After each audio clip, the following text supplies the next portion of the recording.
Associate sponsor UltraTech cement. 11 वर्षानंतर निघायला लागलाय, मोठी प्रतीक्षा होती, आज अखेर दोघांना जन्मठेप झालेली आहे। कसं बघता, पहिली प्रतिक्रिया काय? निश्चित एक महत्त्वाचा भाग आहे की दोन जणांना शिक्षा झालेली आहे आणि जे संशयित मारेकरी होते त्यांना शिक्षा झालेली आहे, पण त्यामागचा जो व्यापक कट होता आणि त्यामागचे जे खुनाचे जे सूत्रधार होते त्यांची मात्र सुटका झालेली आहे। याविषयीची जी लढाई आहे ती अंधश्रद्धा निर्मूलन समिती आणि आम्ही सातत्याने चालू ठेवू।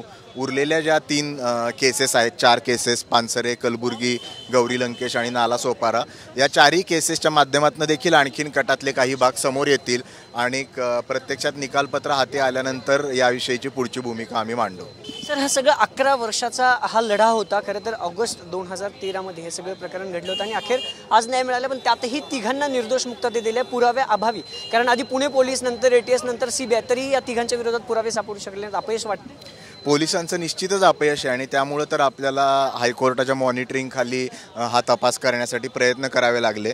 जे ॲडव्होकेट अभय नेवगी आहेत त्यांनी या सगळ्या याच्यामध्ये आम्हाला अतिशय मदत केली आणि त्यांची कृतज्ञता या निमित्ताने व्यक्त करू इच्छितो।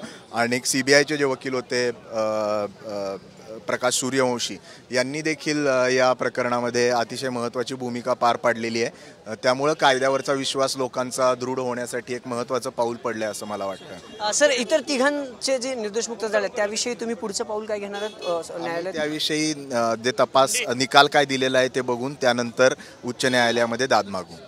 अमित ढावलकर आपल्यासोबत होते, त्यांनी देखील प्रतिक्रिया दिलेली आहे की इतर जे तिघं आहेत ज्यांना निर्दोष मुक्त केलं त्या विरोधात आता सर्वोच्च न्यायालयात जाण्याची पुढची तयारी देखील त्यांनी दर्शवली आहे। कॅमेरा पर्सन अभिजित पिसेसह अभिजित पोते, TV9 Marathi, Pune. Associate sponsor UltraTech cement.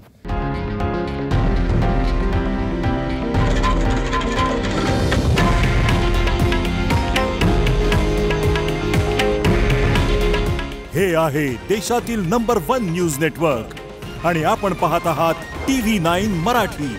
काळजी तुमची, हित महाराष्ट्राचं।